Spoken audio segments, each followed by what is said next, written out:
Et tu vois, quand on voit un peu tes ambitions, c'est un peu étonnant de voir qu'en France, on attend de toi que tu combattes par exemple quelqu'un comme Raphaël Tronchet.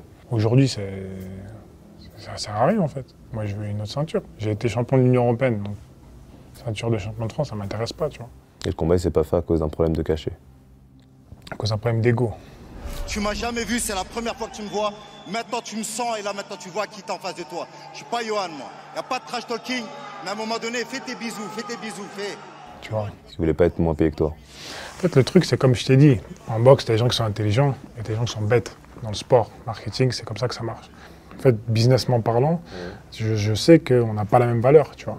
Lui, il gagne 10 000 € dans son combat. Dans les combats qu'il fait, tu vois. Il gagne 10 000 € par combat. Moi, je lui propose jusqu'à 150 000. C'est le combat, le championnat de France le mieux payé de l'histoire. Et tu me dis non, moi, je veux comme toi. Mais comment ça, tu veux comme moi? Tu peux pas avoir comme moi. Moi, j'ai un contrat avec Canal, tu vois. Moi, toi, t'es pas champion olympique, toi, t'as pas ci, t'as pas ça. Et il dit, moi, je veux comme toi. Et en plus, c'est pas toi qui organise, c'est moi. Donc, c'est lui qui prend les bénéfices du stade, des billets. Il est fou, le type. Tu peux pas parler avec lui, en fait, tu vois. Et au final, tu te rends compte que c'est même pas une histoire d'argent, parce que, tu sais, au final, tellement ça devient personnel, je lui dis, écoute, viens, on s'en va faire.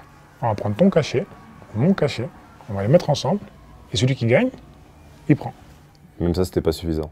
Mais non, mais en fait, t'as vu, il a tellement parlé, il s'est tellement mis en avant, dit ci, ça, que même 1 million, il le ferait pas. Parce qu'il sait que je vais le cogner, tu vois. Et au final, il va se retrouver. Mais c'est pas genre, je vais le cogner, ça va être compliqué, c'est un gros. Je vais le cogner. Donc après, même chez lui, il peut pas rentrer chez lui. Dans son quartier, ils vont lui dire quoi? T'es un gros menteur, en fait, tu vois. Ça sert à rien.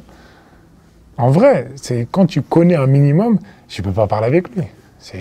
Mais non, on n'est pas Et ensemble. t'as jamais envie de prouver aux gens quand même. Si. Par exemple, quand il vient sur le ring et qu'il fait le choix. Mais moi, quand il dit vas-y, il vient sur le ring, je me dis il vient sur le ring parce qu'il veut qu'on se boxe et qu'on va signer le contrat, tu vois. Moi, j'aime pas parler, franchement, c'est chiant.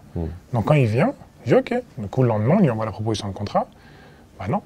Toujours pas. Il veut pas. Donc depuis, je parle pas de lui. Je parle pas de lui, tu parles pas de nous. Mais lui, il continue. Oui, moi, qu'est-ce qu'il a fait depuis? Il a boxé un mec, un Argentin, qui était classé, je crois, 320e mondial. Et au premier round, il se fait sonner.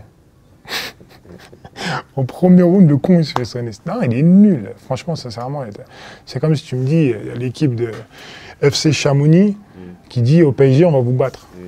En fait, en vrai, arrêtez les gars.